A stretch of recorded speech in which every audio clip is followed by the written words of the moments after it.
Veteran Nigerian record producer Solomon Oyeniyi, popularly known as K-Solo, has alleged that rapper Naira Marley has a hand in the death of his former signee Mohbad. Recall that Mohbad died in a controversial manner on Tuesday, September 12, 2023.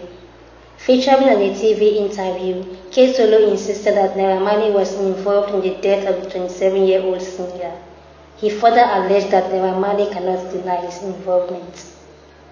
Nollywood actress Adesua Etomi-Wellington has revealed that she friend-zoned her husband, singer Bankole Wellington, also known as Banky W, for a year and a half before finally accepting his marriage proposal. The Thespian spoke during service at the Waterbrooks Church, Lagos on Sunday.